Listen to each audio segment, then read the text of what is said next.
Welcome, friends, to another edition of Economic Update, a weekly program devoted to the economic dimensions of our lives. Income, debts, jobs, job security, all of it.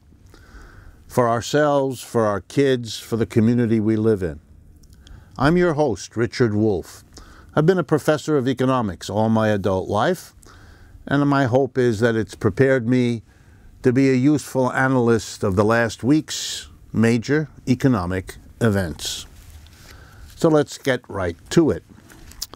Over the last week, the intensity with which the European authorities are cracking down on Uber have really made the news. Uber is making enemies faster than it's making friends, at least in Europe. And the authorities are responding to the anger and upset of their own people by fining Uber and finding it doing things that they don't want to have done there. At the same time, I've been getting a number of emails from many of you asking me why I'm critical of Uber, asking me what's wrong with the gig economy. After all, it gives people more flexibility in doing their work in the manner of Uber and so on. So I'm going to take a few minutes to go over this material, helping to understand why the Europeans feel as strongly as they do, and why the Americans may in fact pretty soon catch up to what the Europeans are already doing in this area. So let's begin.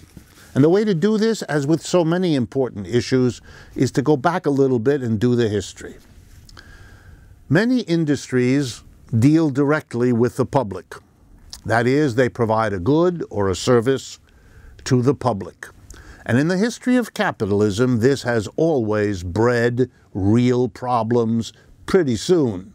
Why? Because a capitalist enterprise is there to make money for the people who own and operate the enterprise. That's their prime goal, that's why they go into the business, and that's what makes them succeed, if indeed they do. So that's their first concern, the famous so-called bottom line. So let's take the example of a company that provides taxi rides. Company owns and operates a fleet of cabs, hires cabbies, and they provide us with transportation. What happened when the automobile industry developed in the last century was that pretty soon every city and quite some towns had a cab company working there. And the cab company wanted to make a profit. And so the cab company, sooner or later, not all the companies, but many of them, began to use shortcuts, I'm being polite here, in order to make more profits. What do I mean? Well, they didn't maintain the cars quite as carefully as they might have. They didn't buy expensive insurance policies just in case there was an accident. They weren't so careful about who they hired as a cabbie so that they could pay lower wages, being quite aware that that might mean people who wouldn't be good as cab drivers might get the job, etc., etc. And the predictable happened. Cars didn't work. Cars had accidents. Drivers of cars didn't treat the passengers very well. And so a demand arose from the riding public, hey, this isn't safe to get into a cab car. We're having injuries, we're having ugly experiences. We don't want this. What do you do to solve the problem?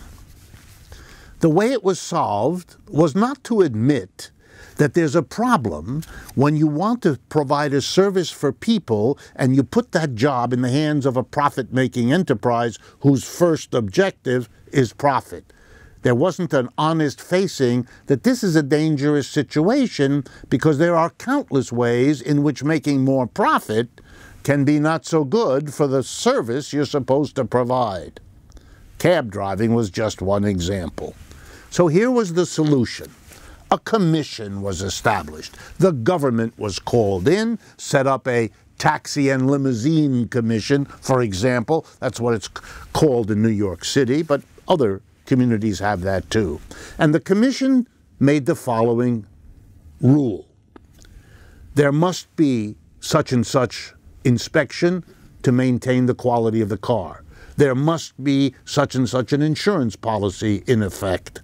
There must be these and these qualifications for cab drivers. All of those things have to be met, or else you can't be a cab company in this community. These were, of course, the very expensive things that the cab companies had avoided. So the Commission solved the problem by setting the cab rates, what we pay to have a ride in a taxi cab, high enough so that the cab company could make a profit and pay for what was necessary to provide a public service.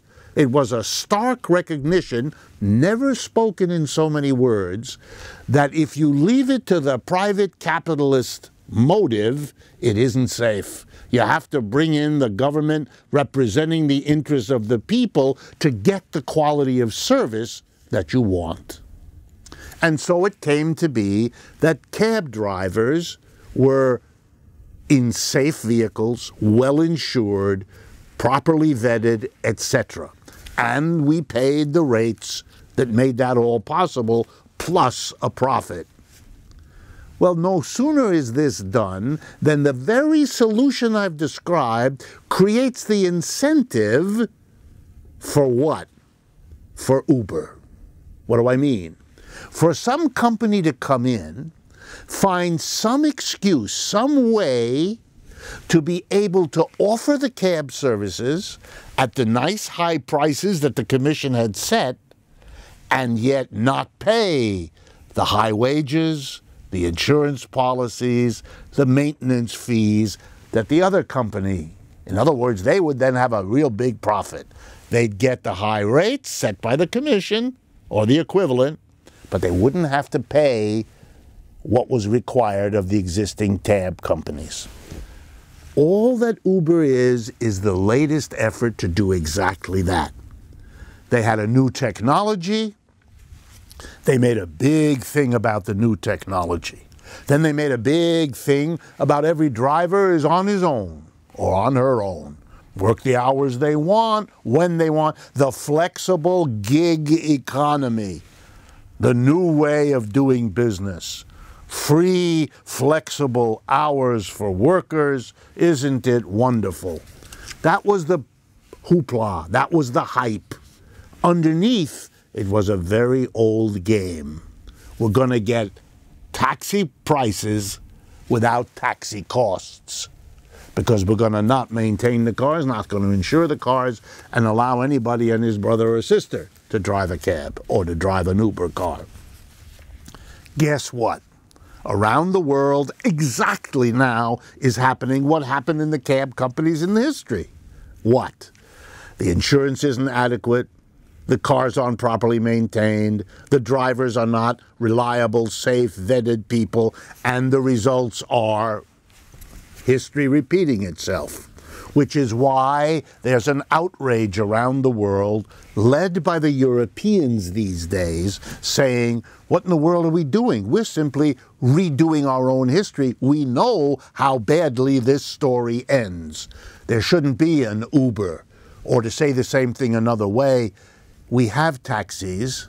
We have worked through this problem. If Uber wants to run a taxi business, they have to abide by all the same rules and regulations that we've worked out to make this system work. Hidden again is the wonderful assumptions that if you leave public services to private capitalist enterprises, sooner or later, and it's usually sooner, you're going to have to bring the government in, because relying on capitalists isn't a smart way to do business in the public service. My next update is very short. It's a comment on a sitting senator. He's Senator Ron Johnson, Republican from the state of Wisconsin. At a meeting widely circulated through the internet, he was asked, a public meeting, he was asked by a student, isn't health care a human right? In other words, shouldn't everybody, by virtue of being a human being, be entitled to medical care if and when he or she gets sick, suffers an injury, etc. Senator Ron Johnson gave a forthright answer. I'm going to read it to you and then make a brief comment. Here's what the senator said. What we have as rights are life, liberty, and the pursuit of happiness. We have the right to freedom. Past that point, everything else is a limited resource that we have to use our opportunities given to us so that we can afford those things. What the good senator is saying is the following. If you're born into a rich family, then the quote-unquote opportunities given to you are enormous, and you will be able to afford, for example, health care. And if you happen to be born into a poor family, well then the opportunities given to you, the senator's words, will not allow you to afford health care. This is a none too subtle way of saying we're not giving anything to anybody who's not rich enough to pay for it. We're not going to inquire how one person got something given to them that another person didn't, through no fault of their own, through no mistake, error, nothing. We're going to keep the status quo. The rich will get, and the poor won't. He hasn't the decency or the honesty to say what he means. He uses the fancy language. But a United States senator wants to make sure that if you're poor and get sick or hurt, you're on your own. Third update for today. I really just want to shout out to the nation of Norway. They did something extraordinary, and they deserve for the world to know. Last week, the Norwegians decided, for the first time in their history, and I believe it's the first time in the history of any country that I know of, that the male and female athletes trained and representing the state of Norway in competitions across the sports will be paid the same amount of money. In the past, the males were paid more. If you look at the situation of sports, in most countries, certainly the United States, male athletes are paid much, much more, sometimes many multiples of what women doing pretty much the same sport are paid. But I want to see that everybody understands what this step by the courageous Norwegians, who put their equality commitments right up front. We're going to pay men and women engaged in training and becoming professional athletes representing our country the same pay. They work as hard, they train as hard, they're intense in their commitment. They deserve the same pay. I'm happy to say that the male athletes supported it and indeed donated part of their pay to make the equalization work. What I like about it, what I want you to think about, here is a society that is deciding that the equality between men and women is an important value and that they're going to pay people according to the values they believe in. They're not going to pay people according to the market, are they? They're not going to say, gee, more people come to male games than to female games and buy the tickets or watch the TV. Is that a relevant factor? I'm sure it is. But there's something that's also important to them, and in this case, more important perhaps, and that is the equality between men and women. Isn't it interesting that there are societies who set wages not by letting the market decide, but by letting the values of a community democratically arrived at make that decision? I want next to turn to a recent article written by Ralph Nader, a name that many of you know. And he wrote an article in which he criticized capitalist corporations in the United States and elsewhere for using the profits they earn as corporations in order to go into the stock market and buy shares of the company's own stock. Let me explain what Ralph Nader was talking about. I assume everyone understands what a corporation is. It hires a lot of workers. I'll take as an example General Motors. It hires many tens of thousands of workers to produce cars and trucks and so on. And it sells those cars and trucks, and it makes enough money when it sells the cars and trucks to pay for all the costs of producing those trucks, the metal, the paint, the plastic, and so on, pays for running the factories, pays for the robots, and also pays the wages for the workers. But it pays all those costs knowing that there's a difference between the revenue they get from selling the cars made by their workers and the costs of having those cars produced. And that difference, revenue minus costs, are the profits of General Motors. Who decides what to do with the profits? The board of directors. This is sort of interesting. All 150, 200,000 workers of GM help to produce the profits. But the board of directors, roughly 15 people, decide what to do with them. There's no democracy there. Let me state it again. Hundreds of thousands of people help to produce the profits. 15 individuals decide what to do with them. They can use them to advertise the GM car. They can use them to build factories in China. They can use them, you name it. But here's another thing they can do. They can use the money, the profits they earned, to go into the stock market and buy shares of General Motors. That's perfectly legal. It's done all the time. But of course it's interesting because if they do that, they're not creating jobs with those profits, are they? They're not expanding production. They're not buying more machines. They're not hiring more workers. Instead, they're buying shares of stock. And now why would the board of directors do that?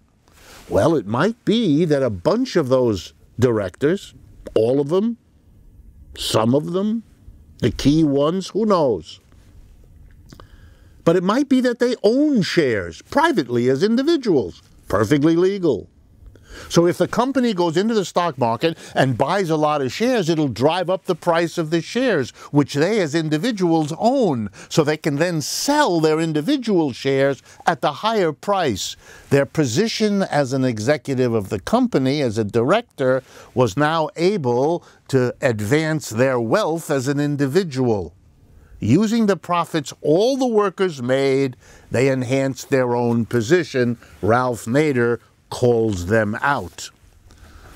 Ralph has a point. He's not the only one who said this, but I want to draw out the implications.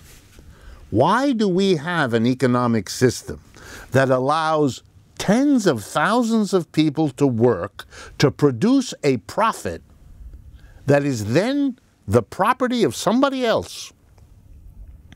People on the board of directors of General Motors have never helped make a car. They don't do that now. They don't get their hands dirty. How did they come to be in a position not only to decide what to do with the profits, but to be free to do that in a way that personally benefits them rather than providing the jobs and economic growth that the majority of the people undoubtedly want? That's how our system works, and that's something to think about, isn't it? The next update is about Japan. It's about Japan, but it's a problem we all have. In Japan, there's been a scandal of recent weeks about something which, and pardon my pronunciation here, is called karoshi. In English, K-A-R-O-S-H-I. Karoshi roughly means exhaustion from overwork. It is so serious a problem in Japan that two recent cases have come to light and caused a national anguish and a national discussion. The first example, a young woman, aged 31 years old, named Miwa Sado. She died of congestive heart failure at the age of 31 in her home in July of 2013. Her family said she had been covering local and national elections for a television station and had worked 159 hours of overtime in the month before she worked. A 40-hour week, roughly 4 weeks per month, means that you're working about 160 hours. If she worked 159 hours of overtime, she was doing double the normal amount of work that a person should do. Labor officials investigated and discovered that her death was caused by overwork. That's the official Japanese government determination. But the details of that were only made public this last week. Wow. NHK, the name of the television station that employed her, issued a public apology. Wow, a public apology. The second case was that of Matsuri Takahashi. He worked in an advertising agency named Dentsu, and he died, a 24-year-old young man. He died. And again, the labor ministry in Japan ruled that his death was from overwork. He was fined, the company, Dentsu, was fined and had to pay 500,000 Japanese yen. But that works out to 4,400 US dollars. That was the determination of a Tokyo court. It was illegal, the court said, to make a person work like that. Why do I bring this up? I bring it up because it's an example, yet again, that the profit-driven imperatives that govern capitalist enterprises intrinsically have no limit. Sure, there are rules and regulations designed to limit because we kind of understand that capitalism drives people to this sort of thing. But what we keep discovering is that corporations have ways to get around those limits, to not pay attention, to hide it, often for long periods of time, until there's a national scandal and a lot of outrage and a lot of gnashing of teeth. But if we don't deal with the problem, if we just pass another rule, if we impose another little fine, we're not dealing with the problem, because the problem is systemic. It has to do with a system that drives otherwise perfectly good and nice people to do things to one another that are unconscionable, such as having a 24-year-old and a 31-year-old die from overwork in a society that admits that this is an endemic problem across the society. My next update has to wait until I remind you, please, to know that we maintain 2 websites that are available for your use.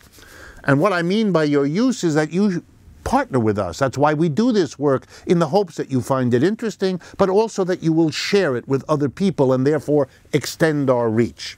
The first website is rdwolf with 2 Fs.com. And the second one, democracyatwork.info. All one word, democracyatwork.info. Let me say to our listeners that if you would like to see this as a television program, it is available to you at patreon.com. patreon.com/economic update, and you can see the televised version. Make use of these things. Be a partner with us. We want to partner with you. Also, the websites, I should add, allow you to communicate with us, what you like and don't like, what you would like us to cover, allow you to follow us on Facebook, Instagram, Twitter, and so on. Lots of resources available for you. The next update is about New York City, but my guess is it applies to many other cities. Here's the blunt, hard fact, covered by the New York Times in a recent story. 10% of New York City public school pupils were homeless part of the time last year. 10%. How many is that? 111,500 students in New York City schools were homeless during the last academic year. If you take the state of New York, which includes much more than New York City, well, then it's 148,000 students. Beside it being an unspeakable tragedy that we are allowing this, I want to pick one particular aspect of it and make sure it's clear.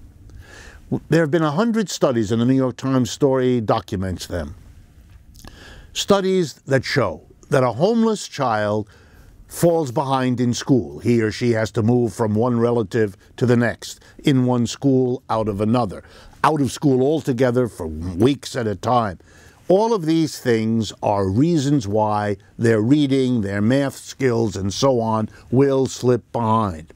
Since, of course, these are young kids who come from poor households by and large, troubled households, what this means is we are keeping the poor poor. There's no mobility here. You're giving the disadvantage of poverty a boost by adding the disadvantage of less schooling than is needed because of the homelessness. And let's remember, the children who are homeless are not responsible for their homelessness. You might want to blame their parents. You might want to blame that they don't earn enough money to be in a home. But you can't blame the kids. You can only make them suffer or choose not to. And in this society, the choice is all too obvious. Last update for which we have time. President Trump and the GOP are telling us that we have to reduce our 35% tax on the profits of corporations. I could call it lots of polite names. I don't have the time. These are lies. Why are they lies? Because corporations have exemptions and deductions that are available to them, legal, under the law, that in fact make them pay a much lower rate of taxes than the 35%. In fact, in economics, we call the 35% the legal rate, but we call what they actually pay the effective rate. A recent story carried by MarketWatch basically tells the truth here. It looked at the 30 industrials that make up the Dow average, the number you hear when you are told whether the stock market went up or down. The Dow 30 industrials. If you add together the federal income tax rate they pay and any state and local taxes they pay, out of the 30 industrials, one paid more than 35%. All of the others paid less. To say that American businesses are suffering from a 35% rate misrepresents the story. The biggest corporations in America haven't paid 35% in many years. They don't need and they don't deserve a tax cut. We've come to the end of the first half of this show. Please stay with us. We will be right back.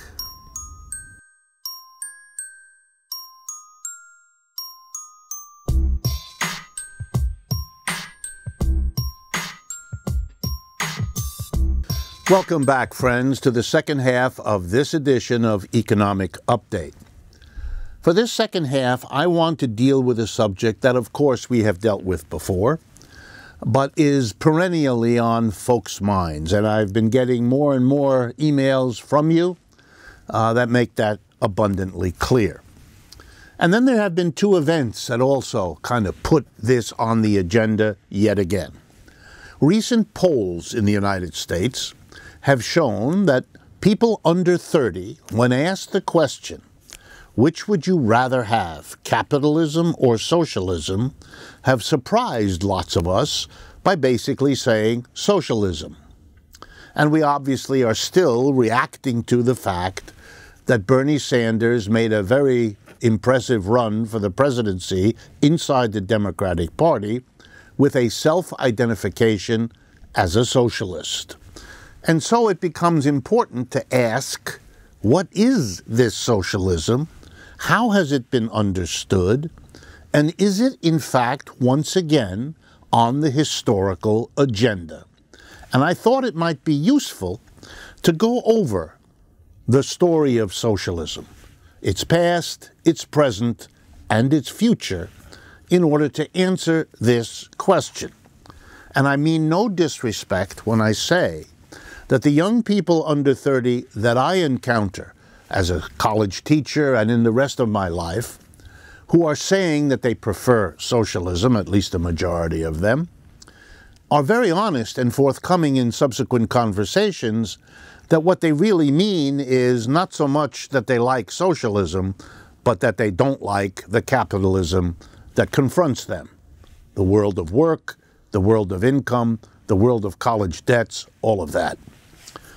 So I want to respond to their questions and to yours by a brief survey of what socialism has meant and can mean and likely will mean. So let's begin. Every economic system, not just our own, has seen people, many, who have felt that the system was in some way fundamentally unfair, unjust, unacceptable, and who found in particular the inequalities of it all, the injustices of it all, so galling, so upsetting, so dangerous, that they set themselves the goal of saying, we can, we should do better than this system. The examples are many. I'm going to pick just a couple so you get the idea. People who live in slavery, for example, Americans in the 19th century, reached the conclusion, not all but many, that it was an unjust, unfair, intolerable system. And we as a nation fought a civil war, in part, about that. And as part of the history leading up to the Civil War, as part of the movement to abolish slavery, there were all kinds of efforts to imagine another kind of economy. For example, one in which everybody was a free person, which in slavery a large portion weren't. And to imagine an economic system that wasn't divided into masters and slaves, but everybody was equal in some sense, or at least had an equal chance in life.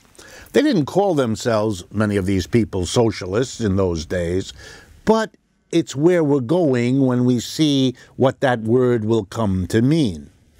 The same is true of another system, feudalism, the system that divided people into lords and serfs, that operated in Europe from roughly 500 AD to roughly 1500 AD, 1,000 years.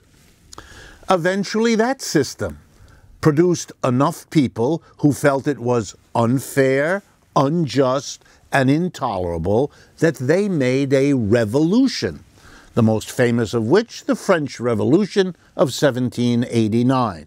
And there again, inside that revolution, there were many people who believed literally in the slogans of the French Revolution, which were liberty, equality, and fraternity. We were all to be equal, free, brothers and sisters for one another. Those movements show that the impulse, the desire for a society of free and equal people, for an economy in which everybody is a free and equal participant, are very old and sit very deeply in the human community. Let's turn then to the economic system that we have, capitalism. What comes after slavery? What comes after feudalism, at least in the Western part of the world? And capitalism, like slavery and feudalism before it, has always spawned people who love, admire, and celebrate it, on the one hand, and people who find it deficient, who are critics, who want to do better, on the other. Just like in slavery and feudalism, you had that kind of division. And what happened when capitalism becomes the dominant system, and that's something that evolved over the 19th and 20th centuries, so we have that now. It's the world economic system.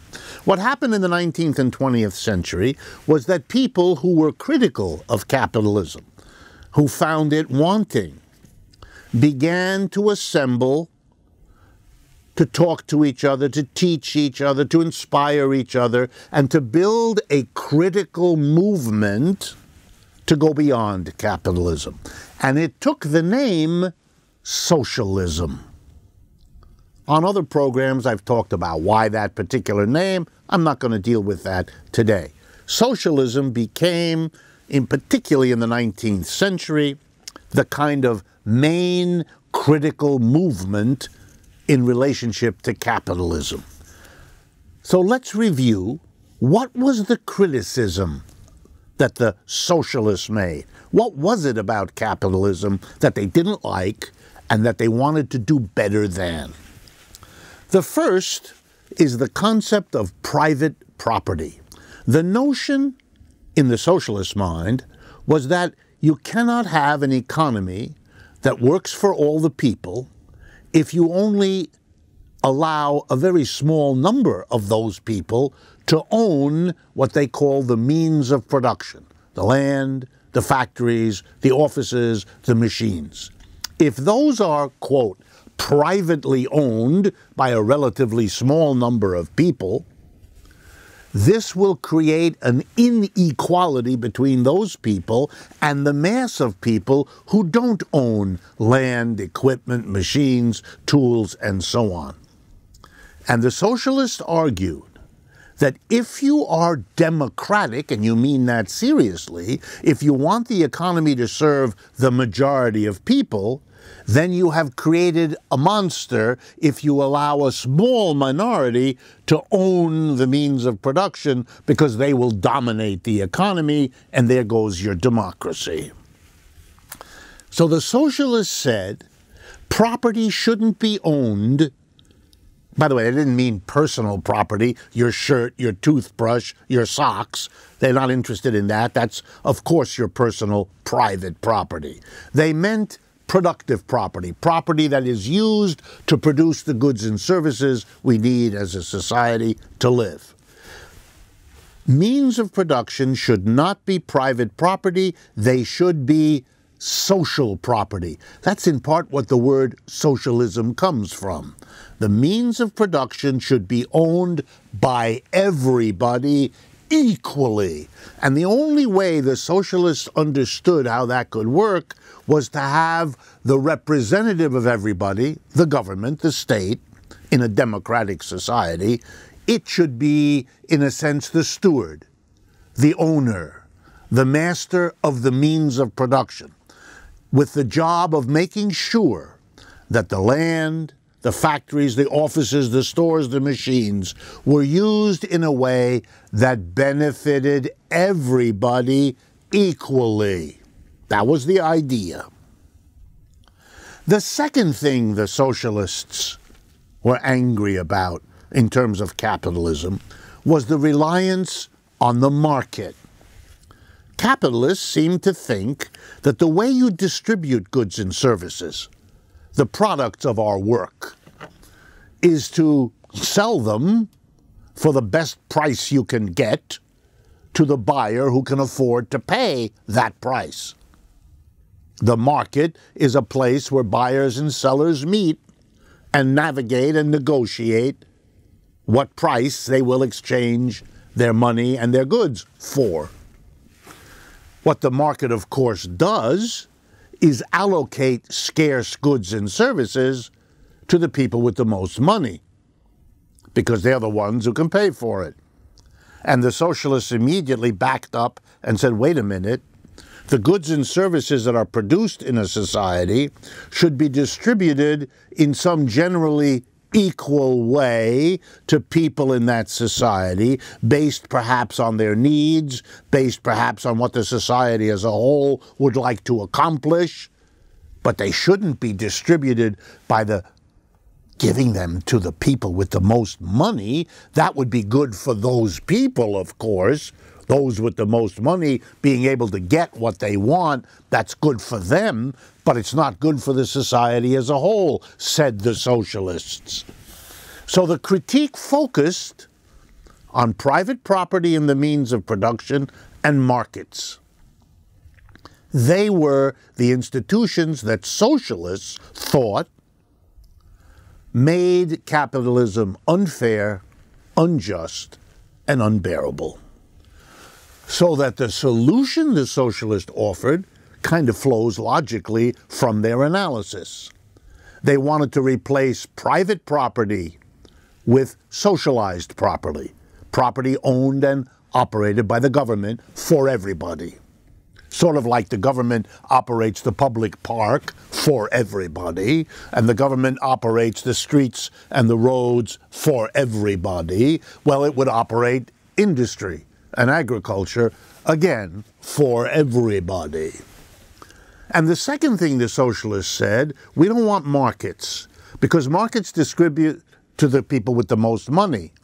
And that's, of course, going to be the people who own the means of production. This is a system for them. So the alternative was that the government would distribute resources and the products of our work according to other rules, not according to who had the most money, but rather according to some notion of need, some notion of equality, and some notion of what the society as a whole wanted to achieve in the period ahead, for which a particular distribution would be the best way to get that done. Democratically decide on distribution and democratically decide on how the government will use the means of production once it has socialized them. That was the socialist idea. Well, what happened? Not so surprisingly, as capitalism ran into more and more difficulties, particularly in the 20th century, this movement of socialists grew with the difficulties capitalism had, because it turned out capitalism did produce growing inequality pretty much everywhere it landed. It did produce a society that was very good for a relatively small portion of the people. So the socialist criticisms made sense to a growing number of people, country after country. The spread of socialism in the 19th and 20th century is truly impressive. From a small group of people, mostly in Western Europe, this idea of socialism exploded across this planet, so that today there's not a country on earth that doesn't have socialist parties, socialist newspapers, socialist movements, socialist this, socialist that. It spread like wildfire. And so it's not surprising that when finally one of these movements got strong enough to challenge capitalism, to say, we are not going to accept capitalism anymore, we're going to appeal to the people of a society, give us the chance to build an alternative system. When that happened, they did what they thought this whole history of socialism meant for them to do. And I'm talking here about what the Russian revolutionaries did in 1917, literally 100 years ago, this month, or what the Chinese revolutionaries did in the 1940s and up till 1949, and so on, and other countries too. Here's what they did. They took private property and means of production away from the private owners. They literally said to many of them, not all, but to many of them, you're no longer the owner. You're welcome to stay here, you're safe, but you're going to have to be a worker like everybody else. And we'll make a society in which we take care of everybody, but you're no longer the owner of this factory, this office, this store, because that is now being owned collectively, owned by the society, run by the state. And the second thing they did was to say, we're not distributing things in the market. We're not allowing buying and selling to navigate and negotiate and come up with a price. We're not doing that. We're going to have a system of government distribution. We're going to give people shares of the output depending on what the government thinks is fair, reasonable, and consistent with the broader values and objectives of the society. They did that roughly in Russia. They did it roughly in Eastern Europe, in China, in Vietnam, in Cuba, in all of those places. They did that. But not only there. They also, the socialists, captured power in societies where they didn't have exactly the same idea. I'm talking about Germany and France and Scandinavia and lots of other places.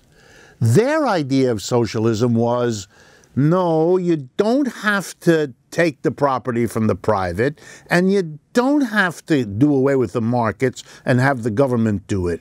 There's a kind of midpoint. Here's the way the midpoint works. You leave the property in the hands of private owners, and you let the market function. But within limits. The government will regulate. The government will control. The government will make sure that even though you leave the property in the hands of private people, they have to use it in a way that is socially acceptable. And likewise, the market can buy and sell and borrow, but it has to do so within limits set by the government. That's why the government will have, for example, a minimum wage. You can't go below it. Or a maximum interest rate you can charge. You can't charge more. And so on and so on. The whole regulatory apparatus. In a way, socialists divided into two groups. One group you might call the moderates, who said, okay, we can leave private property, we can leave the market, but we're going to have the government come in and make sure it's less unfair and less unjust than it otherwise would be. That's what Western European socialism is about, and socialisms in other parts of the world. The ones who wanted to go further took a different name. That happened after the Russian Revolution in 1917. The ones who said, no, it's not enough for the government to regulate. The government has to take it over. That's the only way to have this work out. And those people took the name, not socialist, but communist. That's really the only difference. They don't disagree on the basic idea that the government has to do it. It's that the socialists think it's by regulation and the communists think it's by taking over the activity. And so communists succeeded in Russia, China, and places like that. Socialists succeeded, well, for example, the current government of Portugal is a government of the Socialist Party. Many parts of Europe, counties, cities, are governed by socialist parties. A few also by communist parties. But in general, the communist world is Russia, China, and all of that, and the socialist world is the more moderate, as I've described it. Well, then where do we bring us to the present and the future? Well, here's the problem. The socialisms of the past, particularly those of the last 200 years, in their moderate version of socialism a la Western Europe and Scandinavia, in their more radical version, communism, Russia, China, and so on, have not had the results that the people who want equality, fraternity, democracy want.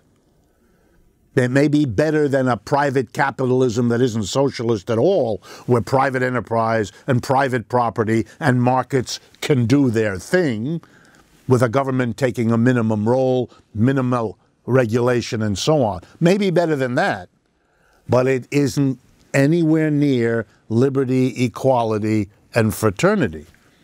The people of Russia and Eastern Europe got rid of their communist governments, their communist arrangements. Clearly, something wasn't working real well.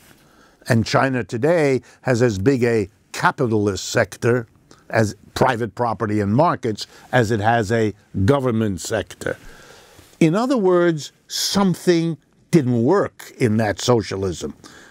It left too much that was unfair, unjust, and therefore unacceptable. Where are socialists to go? They have to face that their experiment in the communist version of Russia fell apart. Lasted 70 years, that's quite a bit of time. Accomplished the modernization and industrialization of Russia, no mean achievement. But in terms of a long-term satisfaction for the very ideas of socialism, didn't work real well, which is why it's gone. And socialists had to face that, and they have. They've asked themselves the question that of course you have to ask. What went wrong? Is there something we didn't understand that we should have done? Something we did that we shouldn't have done? And they've come up with an answer, and that's the socialism of the future. Why is it a socialism of the future? Because the issues that provoked socialism over the last 200 years, the failures of capitalism that did that, are present in capitalism right now. That's why the future of socialism is assured, because what created socialism is in place. What do I mean? An inequality beyond words. Oxfam in England is telling us that 150 of the richest people have as much wealth in this world as the bottom half, 3.5 billion people. I mean, a level of inequality that you'd have to go back to ancient Egypt to equal. Is capitalism producing inequality? You betcha.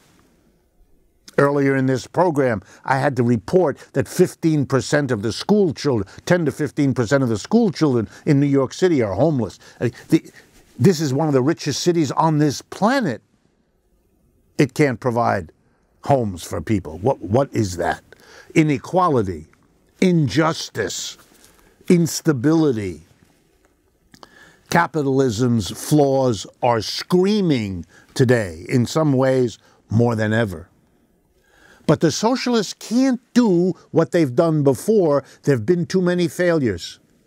Yes, there have been accomplishments too, but the failures are what the problem was and is. So what have the socialists come up with to account for the failures and therefore to allow the projection of where socialism is to go now? And here is the answer. The socialists of the past focused too exclusively, too much, on who owned the means of production and how distribution of goods and services was to be worked out.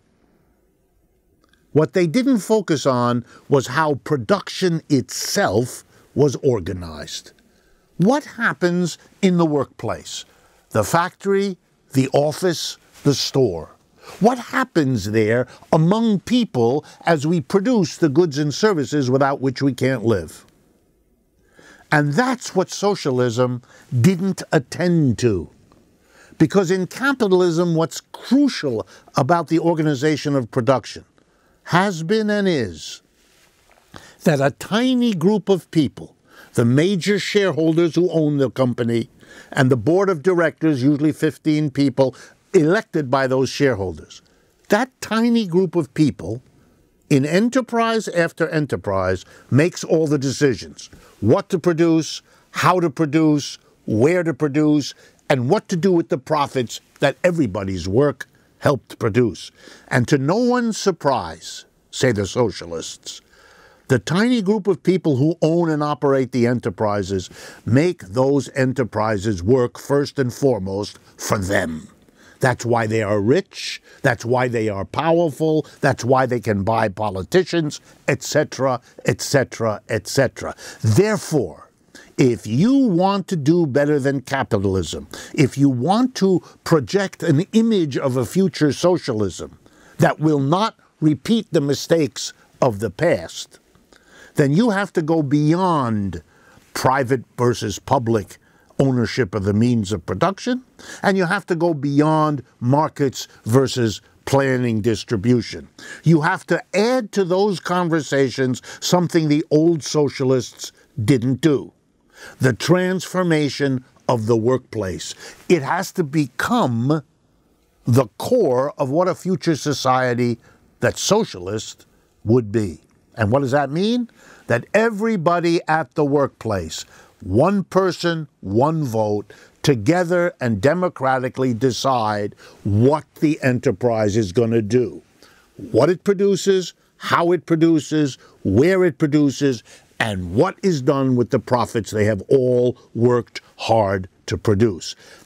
If you transform the workplace and in the process transform the people working there, because they will have a whole new set of relationships amongst themselves, then you can expect and hope that the decisions made by democratic workplaces will be fundamentally different from the decisions made by the capitalist organization of enterprises, which puts such a small number of people in such a powerful position, and is in the end why the system hasn't worked better for the mass of people. We've come to the end of this program. I want to thank all of you, urge you to be partners of us, and remind you that we already have a partner for you to follow, truthout.org, that remarkable independent source of news and analysis. Like them, work with us, share what we do on this program. We thank you for it, and I look forward to speaking with you again next week.